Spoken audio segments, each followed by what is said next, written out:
What's up, everyone? We are back with another tier list. I didn't do the last 2 months, more or less because I got busy and I kind of forgot about it. Sorry about that. But I definitely wanted to start getting back to doing it, mainly because this format is actually looking pretty exciting. Like, honestly, yesterday I was thinking, like, okay, if we were to have a ban list, what needs to be banned? I'm just like, no. How about... Now, I couldn't come up with anything. Like, honestly, this format is pretty fair. And if you say Cashier is not fair, it's pretty fair, actually. You'd rather have the tier 0 format we had? Once you see how the tier list shapes up, you'll probably see how good this format is. Now, here we go. We got, as you can see, we got tier 1, 1.5, 2, Rogue, and everything else. Tier 1, best of the best. 1.5, consistently topping. Tier 2, tops often, but not necessarily every event. Rogue, it'll top here and there, and everything else is still competitive, but probably takes a good pilot or a lot of luck. So without further ado, let's get right into it. First, Marine Cess. I put at Rogue. I don't know if it was the YCS Las Vegas 3v3, maybe it was a regional, I don't know, somewhere someone actually topped with Marine Cess. And Marine Cess is one of those decks, if you know how it plays, you can defeat it pretty easily. But if you don't, it's definitely going to catch you something by surprise. Then again, as far as the top decks are concerned, they don't really run a lot of negations, to be quite honest. Which is what I think makes this format pretty good. Like, it allows all these lower tier decks to actually compete. Considering we actually had ninjas top an event. You heard me right. Ninjas. That tells you how good the format is. Springans, also a deck that's been kind of on the rise. With the new Sargus cards, deck definitely a lot better, and now Therions are becoming a lot more popular because of it, because it searched both Springans and Therions. And Springans was a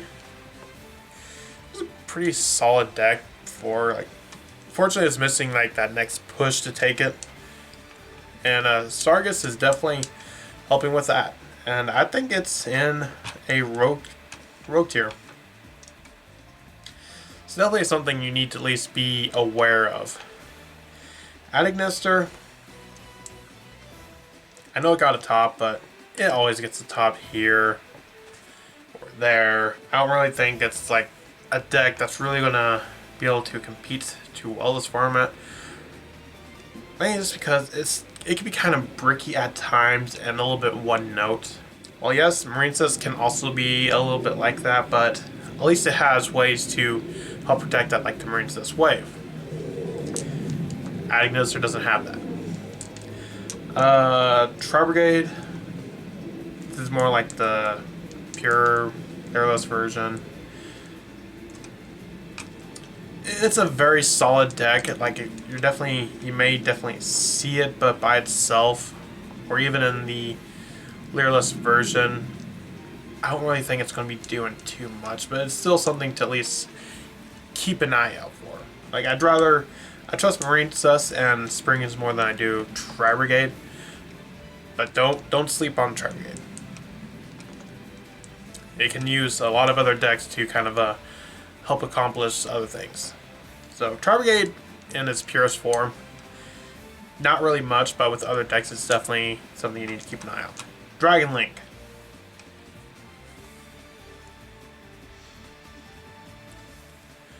Sorry. I know there's a lot of Dragon Link fans out there, and Dragon Link's a solid deck, don't get me wrong. But in this specific format, I just don't think it's going to be the best option available. Especially since Bestials, for example, aren't looking into being the best spot this format. not bad, but with tier limit's gone. It's they're not quite up there. But depending on how the format shapes up, and it could become good, or it could become better, or it may not. During this format, there's a lot of unpredictability. Like, sure, you got your Kashtira, you got your Branded, you got your Labyrinth. But beyond that, it's really kind of all over the place, which makes it really hard to play a deck like Bestials. So Dragon Link, I just don't really think is in the best spot right now. But can you win a game with that Dragon Link? Sure. Can you win a tournament with Dragon Link? Yeah. Are you going to consistently be topping with it? I don't think so. Next, Labyrinth. Tier 1.5. Labyrinth is really hard to judge. It's been topping kind of sporadically. More or less because Labyrinth, I kind of feel like isn't in the same position as Kashtira. People were not really prepared as much for Kashtira and Labyrinth, or didn't really have a whole lot of knowledge on what are the biggest weaknesses of these decks. Now that people are getting more familiar with it, it's becoming a little less effective. Don't get me wrong, it's still one of the best decks of the format. Just make sure you have a plan for stuff like Denko Sekka or Royal Decree, which there are, like Judgment. Even an MST will take care of a Royal Decree. Like, you got Cosmics, Twin Twisters, even a Lightning Storm. Like, you got ways to sort of deal with it, but no Judgment for a Denko Sekka could be rough. Next, Draco Slayers. It's really hard to tell. Right now, I'm putting in the everything else. Just because, with Kashtira being in this format, it definitely does make Pendulum decks a lot weaker, because a single Zone Lock can more or less kill a Pendulum strategy. And Kashtira can do that. Now, granted, Kashtira, is it likely to lock all your zones? No. I would say it's not. That's why I'm just like, people are complaining, oh my god, there was someone who locked 9 zones with Kashtira. Yeah, one person did. I played against Kashtira multiple times, and I've hardly ever gotten any zones locked. But if they do manage to lock one for a Pendulum deck like Draco Slayer, it's going to be very rough. Next we got Branded Despia. I'd kind of like to argue it's probably the best deck of the format right now. More or less because, like I said earlier with Labyrinth and Kashtira, people are kind of starting to figure out what the weaknesses to these decks are. Whereas Branded Despia, the weaknesses have been known, and it's still doing pretty well. More or less because Despia, it's not the easiest deck to out, and it's just, I'd say, overall consistent.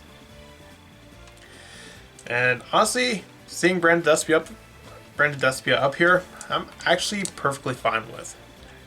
More or less because Branded Despia just doesn't really do anything I would consider unfair. Honestly, I'd say that's really most of the best decks. Like, each of the top decks has clear weaknesses that you can exploit very easily. And that's what I like in a Tier 1 1.5 deck. You know, they can be very consistent, but at least have a way to counter them. Tier Elements didn't have that.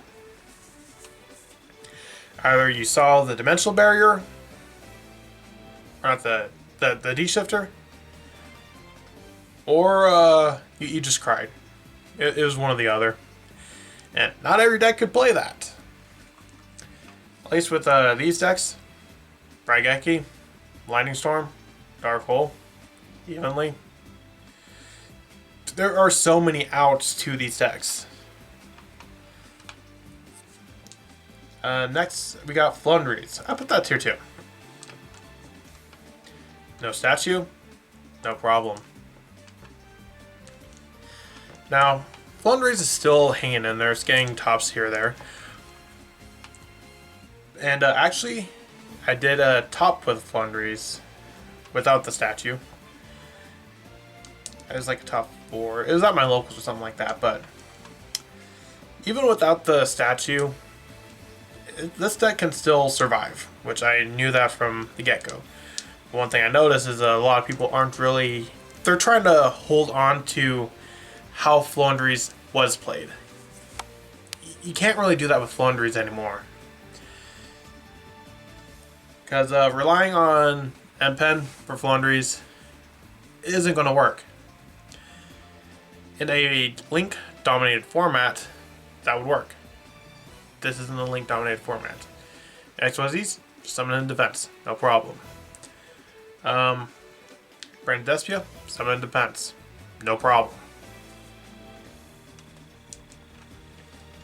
But there is something that you can run in Flundries that hurts both Kashtira and Brand Despia. And about everything on here except Labyrinth. Which I'm not going to say because I want to save that for my deck profile of the Flundries deck I top with. Hopefully I can get out this week or next week.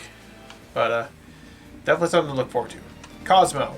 With tier limits on a decline, Cosmo is definitely a deck that has a better shot of competing.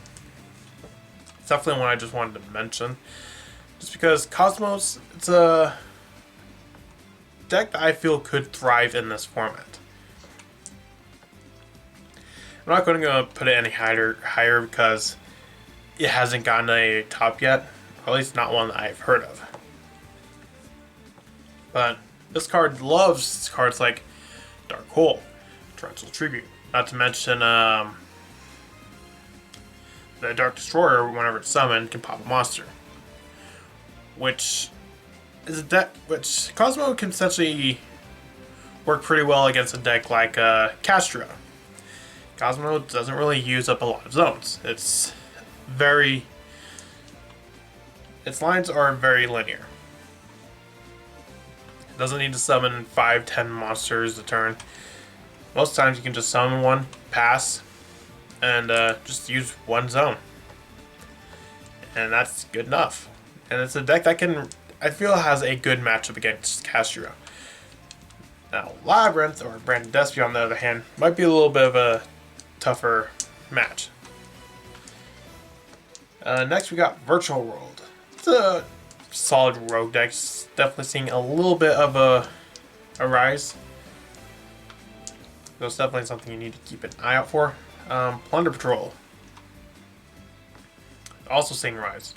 I'm also seeing, I mentioned before with Therions, how it's seeing a little bit of an increase in play. But it's not just Therions. The Adventure Engine as well. I've been seeing that pop up a little bit more. And the Adventure Engine works really well in Plunder Patrol. Thunder Dragons. With the Bestials on a small decline, it definitely does make this deck a lot weaker, but it's definitely something you do want to keep an eye out for.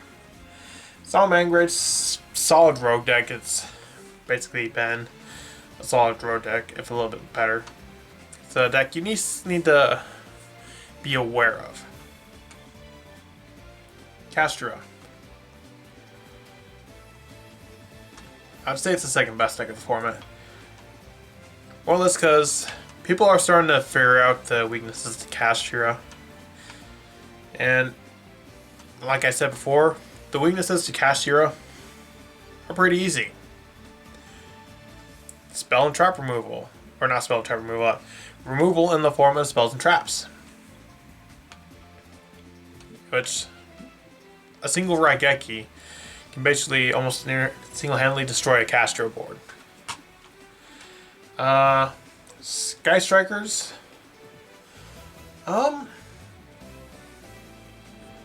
Actually gonna put it in the tier 2. Tier 2 or a very high rogue. This is a deck that, again, has a very solid matchup to Castra.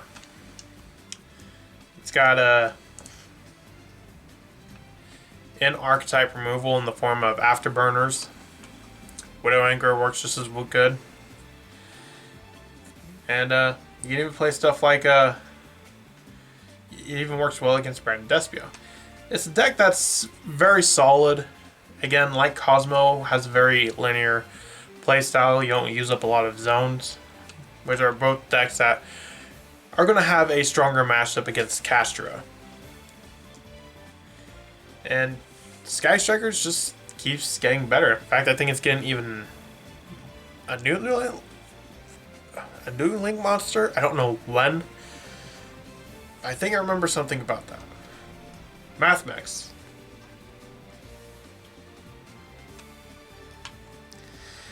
It's been getting a top here and there, so it's definitely in a bit of a rise. Now, before tier limits, I think Mathmex was actually a pretty competitive deck. Can't really say I know what they do because, honestly, they got math in their name, and that already makes me not want to play it just by default. Next is Runic Naturia. I'm actually gonna put that in like a tier 2. This is a deck I've been seeing a little bit on the rise as well, and I actually went against it in the tournament, and it was I can't really say it was doing anything too impressive, but it just kept hanging in there, which is more or less what this deck does. It's just really good at sticking around. And there are multiple ways you can play. You can play it with sprites, or you can play it with the Naturias. Dinos, a solid rogue deck.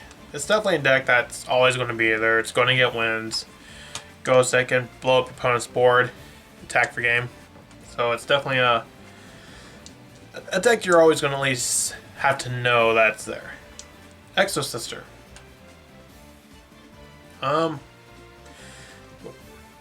This actually got a top, but this one is also kind of like Bestial's a bit format dependent. Since Grave Reliant decks aren't the most popular right now, Exo Sisters is just going to be a little bit weaker. Now, it's definitely a deck that can still win. Don't get me wrong. But I'd say it's probably a bad matchup against something like maybe Castra or Branded Despia. Next, we got a deck that I've actually been playing a little bit, and that is Generators. So, a lot of what the Generators do is really fresh in my memory. Hell, I even got the deck right here. Now, Generators, after playing it, I can definitely see why this is a deck that's definitely growing in popularity. Because, one, a lot of people don't really know the weaknesses to Generators. And after playing it, I don't really know the weaknesses to them that much either.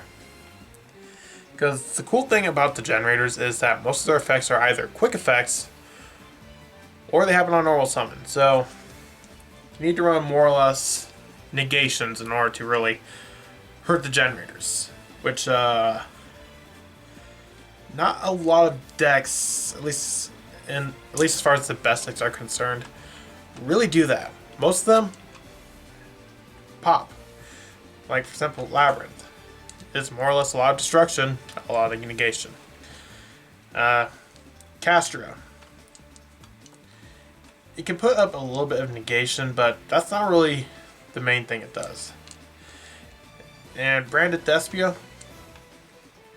a little bit of negation, but not a whole lot.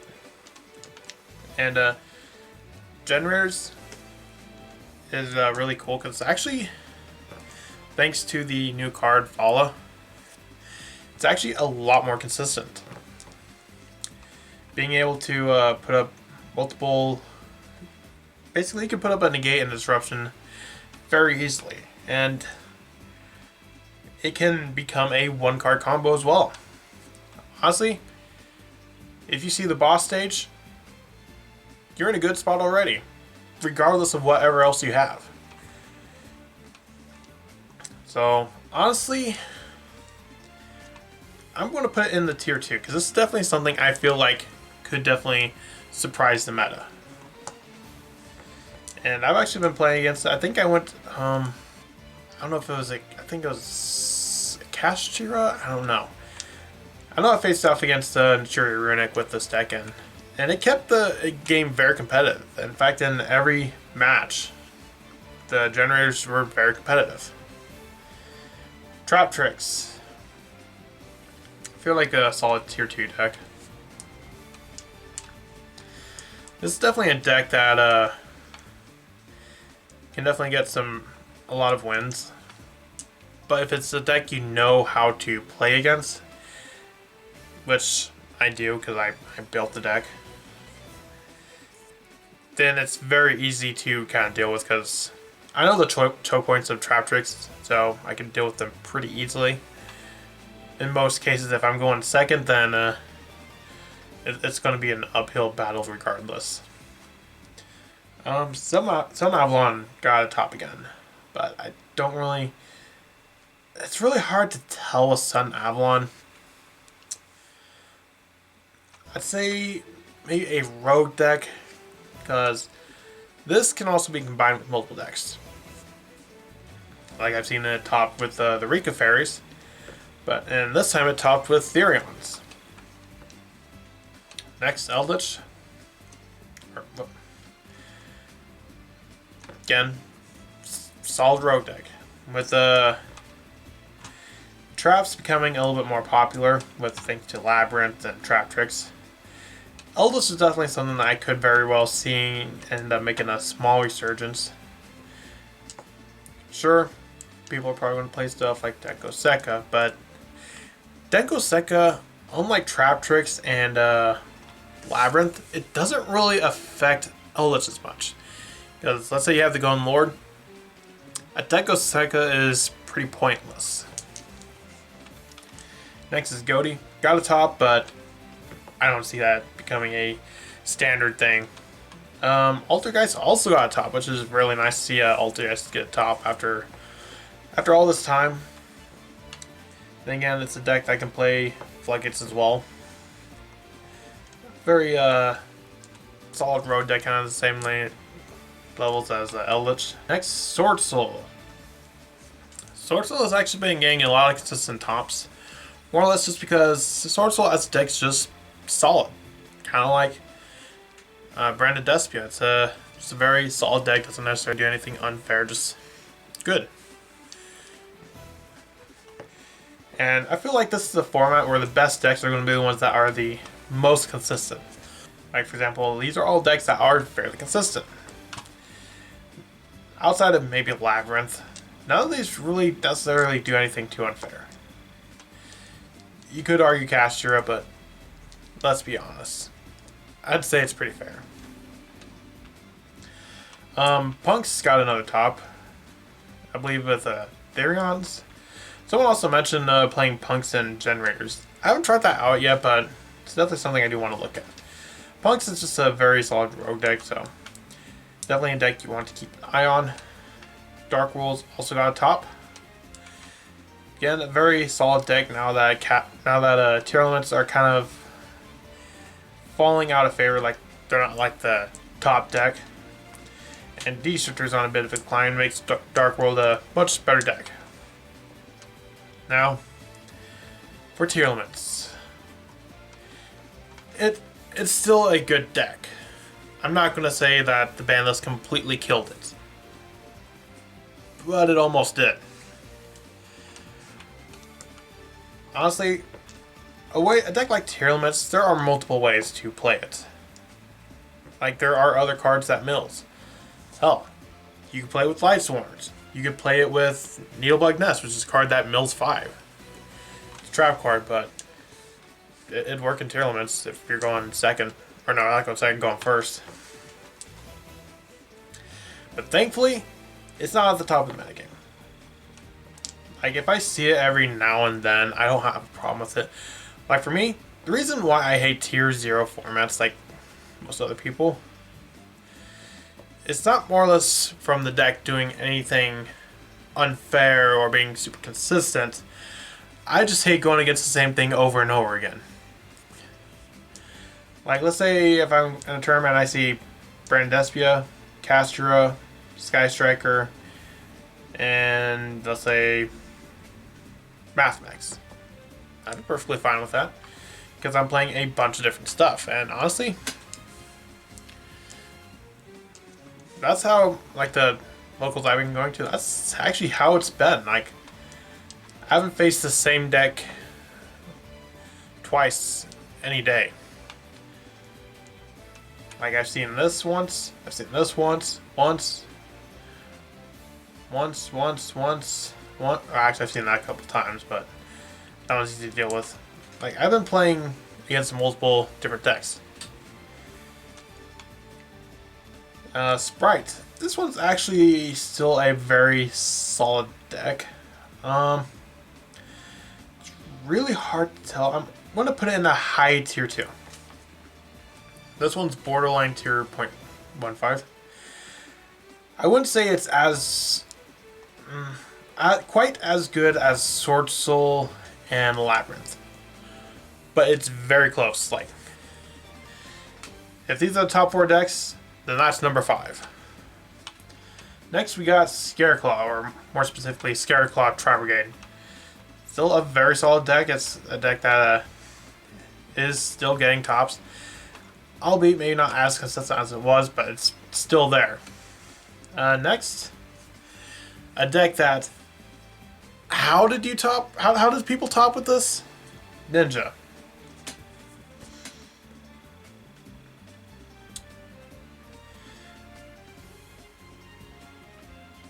This is why I like this format.